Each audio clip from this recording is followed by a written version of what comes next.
Hello, तो आप सभी का फिर से एक बार स्वागत है मेरे चैनल पे। यहाँ पे प्लान में थोड़ा चेंजेस आए हैं।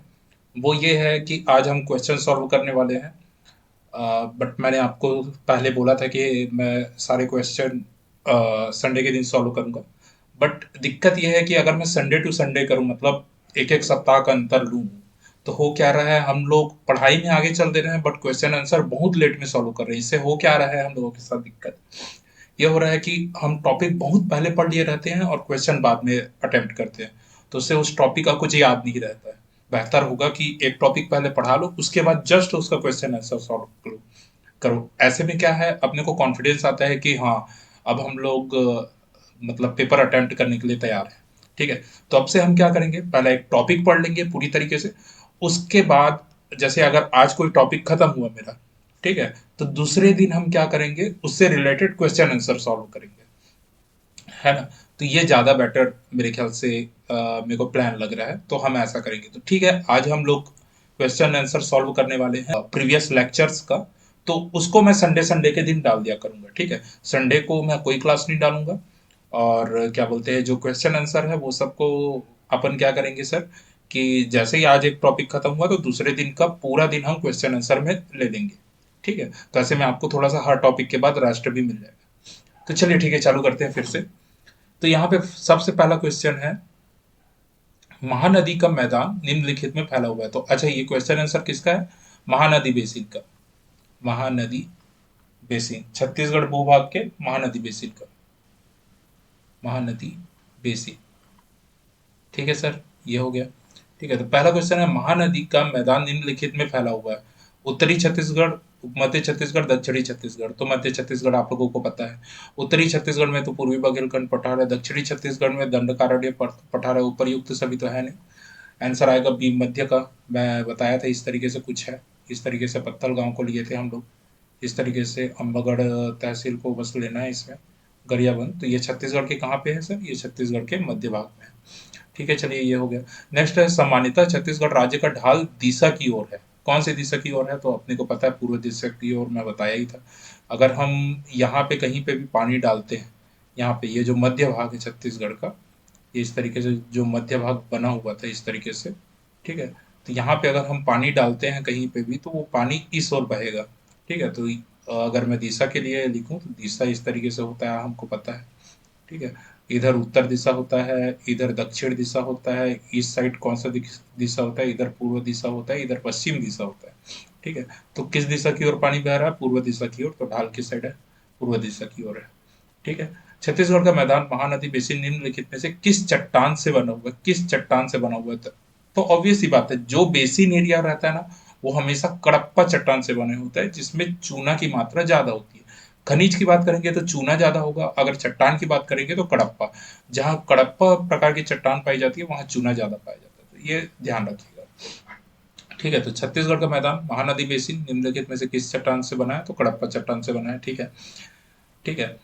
और इसको याद करने का एक गजब का तरीका है। कड़प्पा उससे मिलता जुलता है जो बाहुबली में उसका कुछ मामा वामा था ना, कटप्पा। कटप्पा से, तो कटप्पा टकला था, तो कटप्पा टकला क्यों हुआ? कटप्पा टकला इसलिए हुआ क्योंकि वो अपने बाल में चूना लगाता था। ऐसा करके आप याद कर लेंगे। ठीक है। तो जहां भी कड़प्पा प्रकार का चट्टान पाया जाएगा, वहां पे चूना खनिज पाया जाएगा, खनिज रूप में पाया जाएगा। ठीक है, चलिए नेक्स्ट क्वेश्चन पे आते हैं। दलहा पहाड़ किस जिले में स्थित है? तो दलहा पहाड़ जिले में स्थित है जांजगीर चांपा। ये इसके बारे में बात किया था, यही नाग पंचमी के समय में मेला का आयोजन किया जाता है, बहुत बड़े मेला का आयोजन किया जाता है। जांजगीर चांपा जिला आपका ये वाला जिला है, जांजगीर चांपा जिला यहाँ पे है। ठीक है। तो दलहा पहाड़ की बात हो गई, चलिए अब नेक्स्ट थोड़ा नीचे चलते हैं। हाँ, देखिए, मैं इतना जल्दी जल्दी इसलिए पढ़ा रहा हूँ क्योंकि मैं ये मान के चल रहा हूँ कि आपने उस लेक्चर को अच्छे से अटेंड कर लिया है। ठीक है। अगर आपने उस लेक्चर को अच्छे से अटेंड नहीं किया तो यहाँ आई बटन पे मैं आपको लिंक दे दूंगा, वहां जाके पहले आप दो लेक्चर हैं इसके, दोनों को अटेंड कीजिए, उसके बाद यहाँ आके आप क्वेश्चन सॉल्व करिएगा, वरना ये क्वेश्चन आपसे नहीं बनेंगे। ठीक है। चलिए ठीक है, नेक्स्ट क्वेश्चन पे आते हैं। मैकल श्रेणी। मैकल श्रेणी खालिस्तान का विस्तार है। तो मैकल श्रेणी सतपुड़ा पर्वत का विस्तार है, मैंने आपको बताया ही था है क्या मैकल श्रेणी। तो इस तरीके से आपको पता है, पर्वत श्रृंखला इस तरीके से होती है अगर टॉप व्यू देखा जाए, है ना। तो इस तरीके से अगर आप ऐसे सामने से देखेंगे तो इस तरीके से होता है। ठीक है। तो ये एक्चुअली में सतपुड़ा पर्वत श्रृंखला है, ये इसका बॉर्डर है, इस साइड छत्तीसगढ़ है और इस साइड क्या है आपका एमपी है। ठीक है, इस साइड एमपी है। ठीक है, तो इस तरीके से तो ये क्या है सतपुड़ा पर्वतमाला का आपका विस्तार है। ये हो गया। मैकल्स रिज किस जिले में स्थित है? सीधी सी बात है, किस जिले में स्थित है? रायगढ़। तो रायगढ़ आप देखिए, रायगढ़ ये है, रायगढ़ में तो नहीं है। क्या जसपुर जिले में है? जसपुर जिला ये है, जसपुर में भी नहीं है। क्या बस्तर जिले में है? बस्तर जिला आपका ये है, क्या यहाँ भी नहीं है? सीधी सी बात है ना, ऐसे करके है ना आपका, इस तरीके से कुछ है मैकल्स रेडी। तो अगर आपसे पूछेंगे किस जिले में है, तो सीधी सी बात है कवर्धा से होके जा रहा है, तो कौन से जिले में होगा? कवर्धा जिले में होगा। मैकल पर्वतमाला खालिस्तान और राजनांदगांव जिलों की के साथ फैली हुई है। बिलासपुर रायगढ़ में नहीं है, धमतरी में नहीं है, जनकपुर में नहीं है। ठीक है, तो सीधी सी बात है बिलासपुर आएगा। अब ये क्वेश्चन क्या है? ये क्वेश्चन मेरे ख्याल से 2019 का है। तो ये क्वेश्चन 2019 का है। तो 2019 में क्या है आपका, जो गौरेला पेंड्रा मरवाही था ना, वो नहीं बना हुआ था। ठीक है, ये ऐसे करके बिलासपुर से जुड़ा हुआ था, तो बिलासपुर इतना दूर तक था। ठीक है, तो उस समय जो ये गौरेला पेंड्रा मरवाही है वो तो 2020 में बना है। तो उस समय ये पूरा बिलासपुर हुआ करता, तो ऑब्वियस सी बात है पेंड्रा तक फैला था जब वो, तो वो क्या है, वो आपका बिलासपुर भी लेके चलता था, इस कारण वो बिलासपुर है। बाकी ऐसे क्वेश्चन तो अब नहीं आएंगे, तो आपको टेंशन लेने की जरूरत नहीं है। देखिए इस क्वेश्चन को क्या है, ये क्वेश्चन थोड़ा सा ट्रिकी है, इसको बनाने में थोड़ा सा दिक्कत हो सकता है। इसमें क्या दिया, राजनांदगांव खैरागढ़ कवर्धा, तो हाँ ऑब्वियस सी बात है उसमें तो फैला हुआ है। ठीक है, खैरागढ़ मुंगेली राजनांदगांव, ऐसा लगेगा कि सारे ही सही है, बट दिक्कत ये है, ये बात कर रहा है विस्तार कहाँ तक है, विस्तार कहाँ बात तक है। तो सीधा देखेंगे यहाँ पे पेंड्रा, इस साइड लोरमी, और इधर देखेंगे तो राजनांदगांव। ठीक है, इस साइड राजनांदगांव। तो ये विस्तार की बात की है। ठीक है, और जबकि खैरागढ़ की बात करें या कवर्धा की बात करेंगे ना सर, तो वो खैरागढ़ और कवर्धा क्या है, एक तो आधा आधा हिस्सा आता है, और सेकंड थिंग ये क्या है, ये बीच में आते हैं। तो ऐसा नहीं है कि आपका मैकल पर्वत यहीं पे खत्म हो गया, इतना दूर तक विस्तारित है ना। तो इसका आंसर आ जाएगा पेंड्रल और राजनांद का। ठीक है, वैसे इतने टफ नहीं पूछता, बहुत कम ही पूछता है। ये उतना टफ भी नहीं है मेरे हिसाब से, तो ये आप आसानी से बना सकते हैं। क्वेश्चन, मैकल पर्वत श्रेणी का ढाल किस ओर है? तो सीधी सी बात है, मैकल पर्वत श्रेणी का ढाल कौन है, पश्चिम से पूर्व की ओर है। कैसे? आपको मैंने बताया था, इस तरीके से मतलब श्रेणी बनी हुई है। ठीक है, ऐसे करके एक और पर्वत है इसके सामने, ऐसे ऐसे करके बना होगा। तो जो इनकी ऊंचाई है उसको अगर ऐसे लाइन खींचेंगे, तो इस ओर आपका छत्तीसगढ़ है, सीजी है, और इस ओर आपका एमपी है, मध्य प्रदेश है ना। तो अगर आप इस तरीके से देखेंगे, तो इसका ढाल अगर मैं यहाँ पे पानी छोड़ूंगा, तो सीधी सी बात है इस तरीके से जाएगा पानी। ठीक है, तो ये पानी जो है, अगर मैं इसमें दिशा बनाऊं इस तरीके से, ये उत्तर है, ये दक्षिण है, ये आपका पूर्व है, ये पश्चिम है। ठीक है, अगर मैं इस तरीके से इसमें पानी डालूं, तो पानी किस ओर बहेगा, पश्चिम से पूरब की ओर बहेगा। ठीक है, तो इसका आंसर क्या आ जाएगा, पश्चिम से पूरब की ओर। ठीक है, ये आपको समझ में आ गया होगा। ऊपरी महानदी बेसिन को ऊपरी नर्मदा बेसिन से अलग करने वाली श्रेणी क्या है? देखिए ये तो अभी क्योंकि इसमें दिया हुआ है, ठीक मैकल्स रेडी वाले क्वेश्चन के नीचे दिया हुआ है, तो आप लोग तो आराम से मैकल्स रेडी में टिक लगा देंगे। पर अगर ये जब मिक्स होके आता है ना क्वेश्चन पेपर में, तब नहीं बनता है। ठीक है, कौन सी पहाड़ी ऊपरी महानदी बेसिन को ऊपरी नर्मदा बेसिन से अलग करती है, कौन सी पहाड़ी अलग करती है? ठीक है, तो सीधी सी बात करते हैं, सबसे शुरू ये मैप देखिए आप, जो मैं मैप यहाँ पे लाया हूँ। तो क्या है, छत्तीसगढ़ में 5 अपवाह तंत्र है। ठीक है, ये जो ऊपर वाला अपवाह तंत्र है, इसे हम लोग बोलते हैं कौन सा, इसे हम लोग बोलते हैं गंगा नदी अपवाह तंत्र। ठीक है, यहाँ पे गंगा नदी अपवाह तंत्र बोलते हैं। ये है आपका छोटा सा, एकदम छोटा सा हिस्सा, नर्मदा नदी अपवाह तंत्र है, नर्मदा, नर्मदा अपवाह तंत्र है। ये जो बड़ा सा पीला वाला हिस्सा है, ये महानदी अपवाह तंत्र है। अभी नहीं समझ में आ रहा होगा तो चिंता मत कीजिए, मैं आगे पढ़ाने वाला हूँ इसको। ठीक है, आप लोग बिल्कुल भी टेंशन मत लीजिएगा। ये वाला जो हिस्सा है, ये वाला आपका गोदावरी अपवाह तंत्र का हिस्सा है, गोदावरी अपवाह तंत्र का हिस्सा है। ये वाला आपका ब्राह्मणी, ब्राह्मणी नदी अपवाह तंत्र का हिस्सा है। ठीक है, तो ये 5 अपवाह तंत्र छत्तीसगढ़ में एग्जिस्ट करते हैं, है ना। अब आप देखिए कि ये वाला महानदी अपवाह तंत्र है, ये बाकी सबको अपन डिलीट कर देते हैं। ठीक है, ये गंगा, इसकी कोई जरूरत नहीं है अपने को, और ये गोदावरी, अभी इनकी कोई जरूरत नहीं है। तो अभी अपने को केवल क्या, 2 अपवाह तंत्रों के बारे में पढ़ना है, एक महानदी अपवाह तंत्र, एक नर्मदा अपवाह तंत्र। ठीक है, तो आप देखिए कि नर्मदा अपवाह तंत्र यहाँ पे है, महानदी अपवाह तंत्र यहाँ पे है। तो यहाँ पे कौन सा ऐसा भूभाग हो सकता है जो इन दोनों को अलग कर रहा है? सीधी सी बात है, यहाँ पे कौन सा ऐसा भूभाग है? तो आप देखेंगे यहाँ पे है मैकल श्रेणी। ठीक है, इस तरीके से पेंड्रा तक फैला हुआ है। तो यहाँ पे मैकल श्रेणी है जो कि नर्मदा नदी अपवाह तंत्र और महानदी अपवाह तंत्र को अलग अलग कर रहा है। आपको अगर कोई पूछेगा कि नर्मदा नदी किधर है, तो आप ये जो नर्मदा नदी है वो इधर अमरकंटक में है। इस तरीके से आप नर्मदा नदी बना सकते हैं। ये नर्मदा नदी है, इस तरीके से सीधा जाता है, वो तो वहाँ पे लिखा हुआ इस कारण में कर दिया। और ये जो आपका महानदी है वो कुछ इस तरीके से निकलता है कांकेर से, और उसके बाद रायपुर रायपुर होते हुए चांपा के यहाँ पे आपका बहुत सारा यहाँ पे 3 नदियों का संगम होता है, और ये उड़ीसा होते हुए बंगाल की खाड़ी में जाके गिरता है। ये आपका महानदी है।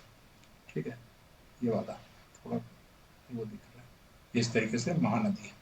ठीक है, तो ये नर्मदा नदी का अपवाह तंत्र, ये महानदी का अपवाह तंत्र, और आप देख रहे होंगे कि बीच में मैकल जो पर्वत है वो इन दोनों को विभाजित कर रहे हैं। ठीक है, तो ऐसे क्या है, आप एक बार देख के याद करते हैं ना तो ज़्यादा दिन तक याद रहता है। नेक्स्ट हम लोग बात करते हैं आपका क्या है, कौन सी पहाड़ी ऊपरी महानदी बेसिन को ऊपरी नर्मदा नदी बेसिन से अलग करती है? तो ऑब्वियस सी बात है, कौन सी करती है? मैकल हिल्स अभी बनाया है। मैकल श्रेणी निम्नलिखित में से किसका भाग है? सतपुड़ा श्रेणी का है। रिपीटेड क्वेश्चन, निम्नलिखित में से कौन सा पहाड़ राजनांदगांव जिले में स्थित है? तो सिहावा पहाड़ राजनाथ सॉरी सॉरी सॉरी, कौन सा पहाड़ है? तो सिहावा तो धमतरी में है ना सर।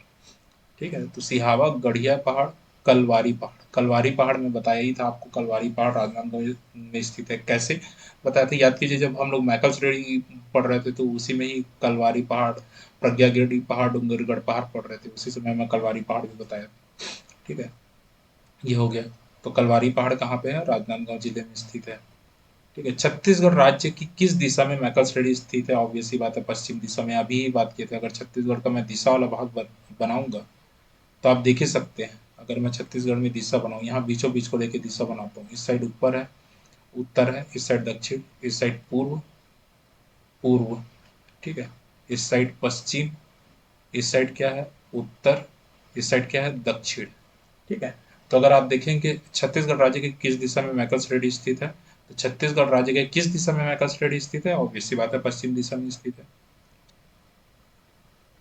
ठीक है, छत्तीसगढ़ की मैकल श्रेणी की पहाड़ियों में सबसे ऊंची चोटी कौन सी है? छत्तीसगढ़ की मैकल श्रेणी की पहाड़ियों में सबसे ऊंची चोटी कौन सी?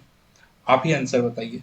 तो याद है, आप सभी को पता होगा, बदरगढ़ की चोटी। इसका अगर मैं ऊंचाई की बात करूं तो 1176 मीटर मेरे को याद है। ठीक है, निम्नलिखित में से कौन से पर्वत में छत्तीसगढ़ घिरा हुआ नहीं है? आप ध्यान दीजिएगा, नहीं है लिखा है, नहीं है लिखा है। तो मैकल से पश्चिम में घिरा हुआ है, सिहावा से आपका दक्षिण साइड घिरा हुआ है, या आप इसको उत्तर भी ले सकते हैं। रामगिरी से सरगुजा साइड घिरा हुआ है। ठीक है, महेंद्रगिरी उड़ीसा में है। जो महेंद्रगिरी पर्वत है वो उड़ीसा की ओर है, तो महेंद्रगिरी से नहीं गिरा हुआ है, तो आंसर महेंद्रगिरी आएगा। ठीक है, इस राज्य के किस पर्वत को प्राचीन काल में सुक्तिमती कहा जाता था? मैंने बताया था, जहां से महानदी का उद्गम होता है उसे ही सुक्तिमती कहा जाता था, तो वो है सिहावा, जहाँ सप्त श्रृंगी ऋषि का आश्रम भी है। ठीक है, तो ये हो गया इस तरीके से। सिहावा पहाड़ी क्यों प्रसिद्ध है? ऑब्वियस सी बात है, महानदी उद्गम के लिए सिहावा पहाड़ी प्रसिद्ध है। ठीक है, नेक्स्ट क्वेश्चन में आते हैं। नेक्स्ट क्वेश्चन है, सूची एक पहाड़ियों को जिला से मिलाइए। अच्छा ठीक है, फर्स्ट आता है बेलाडीला की पहाड़ी। तो बेलाडीला की पहाड़ी है, तो बेलाडीला की पहाड़ी तो सर फोर्थ में है, दंतेवाड़ा में।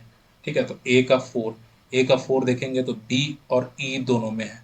देवगढ़ की पहाड़ी मेरे को तो याद नहीं है, ऐसा मान लेते। उदयपुर की पहाड़ी मेरे को भी याद नहीं, उदयपुर की पहाड़ी। अबू जमाड़ की पहाड़ी, तो अबू जमाड़ की पहाड़ी अपने को पता है कहाँ पे है, नारायणपुर में है। तो क्या है? डी का टू, डी का अबू जमाड़ की पहाड़ी, डी का टू। तो अब डी देख लेते हैं, डी का कौन सा है? डी का टू, तो ई आएगा आंसर इसका। ठीक है, बी हट जाएगा, आंसर कौन सा आ जाएगा? ई आ जाएगा। तो इस तरीके से आप बना सकते हैं। नेक्स्ट क्वेश्चन है, छुरी उदयपुर पहाड़ी का विस्तार कहाँ है? सीधी सी बात है, कोरबा में है। बलरामपुर में नहीं है, कोरबा रायगढ़। यस, कोरबा रायगढ़ में है। आपको पता है छुरी उदयपुर या छुरी मतरिंगा की पहाड़ी का कैसा था? इस तरीके से था कुछ, ऐसा करके हम लोग बनाए थे ना, इस तरीके से। अगर सरगुजा दिया रहता तो सरगुजा भी ले सकते थे आंसर, पर सरगुजा नहीं दिया है, बलरामपुर दिया है। बलरामपुर तो ऊपर साइड है, ये बलरामपुर, ये जसपुर है ना। कोरबा, तो कोरबा, ये कोरबा है, ये रायगढ़ जिला।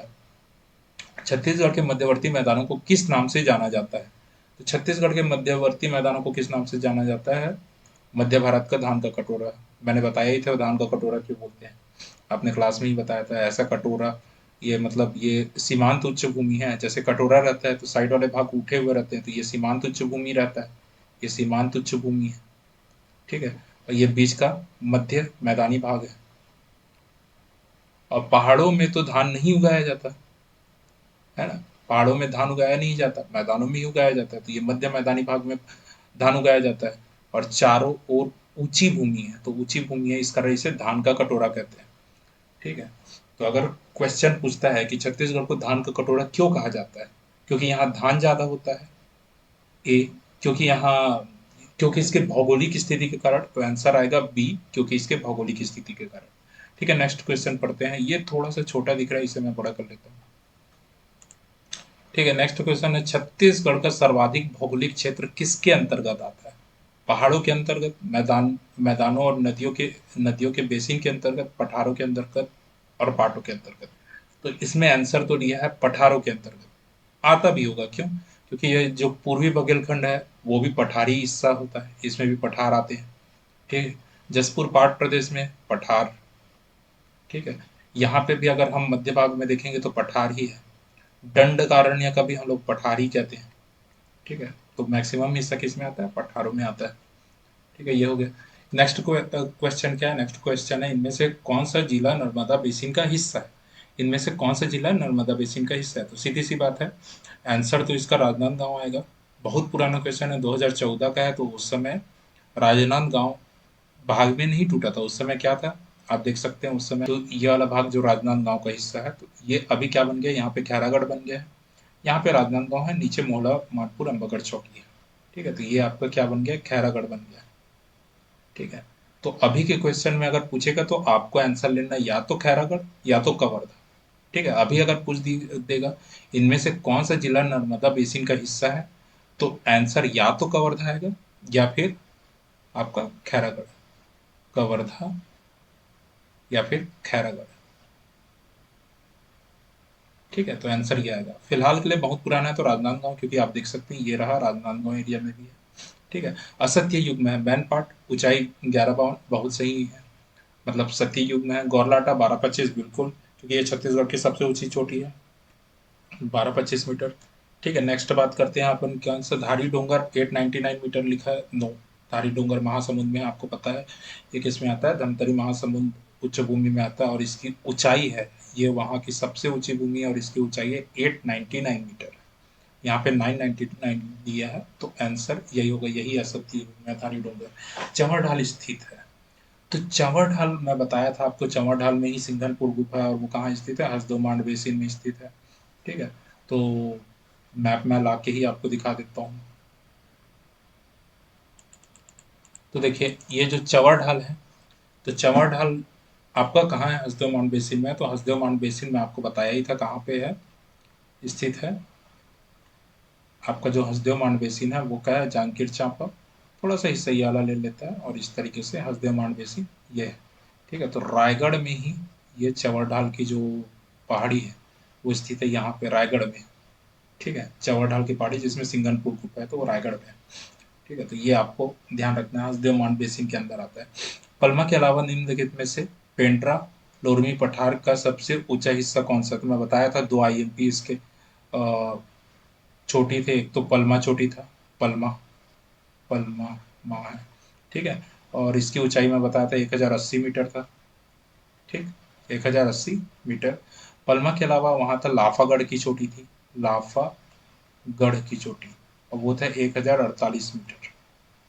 ठीक है, तो सेकंड वाली कौन सी थी? 1048 मीटर, लाफागढ़, आंसर डी। ठीक है, खैर ऊंचाई नहीं पूछा है, पर ऊंचाई भी कई बार पूछ सकता है। नेक्स्ट है, सूची एक को सूची दो से सुमेलित करें तथा नीचे दिए गए कूट में सही उत्तर प्राप्त करें।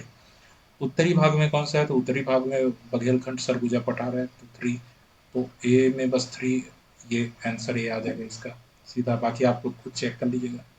ठीक है, नेक्स्ट है, सोनबेरा पठार किस जिले में स्थित है? तो सोनबेरा पठार आपका जो है महासमुंद और गरियाबंद हिस्से में आता है। मैं वैसे पढ़ाते समय महासमुंद बस बोला था, गरियाबंद नहीं बोला था, पर वो गरियाबंद में भी थोड़ा सा आता है। ठीक है, महासमुंद में भी आता है, गरियाबंद में भी आता है। तो आंसर ये आएगा। एक्चुअल में ये उड़ीसा में है, बट उसका कुछ हिस्सा महासमुंद और गरियाबंद में भी आता है। तो आंसर आप गरियाबंद दे सकते हैं। छत्तीसगढ़ राज्य में उत्तर में निम्नलिखित में से किस पर्वत की उच्च श्रेणी वाले पठार है? सर पोढ़ा की है। ठीक है। नेक्स्ट है, छुरी की पहाड़ियों का अधिकांश भाग किस जिले में है? तो कोरबा में है और रायगढ़ में है। तो आप डाल सकते हैं। ठीक है। चंवर ढाल क्या है? तो चंवर ढाल एक पर्वतों की श्रृंखला है, सीधी सी बात है, वहीं सिंगनपुर की गुफा है। तो आपका क्लास यहीं पे समाप्त होता है। ठीक है। तो बाकी हम लोग कल के क्लास में हम लोग पढ़ेंगे दंडकारण्य का पठार।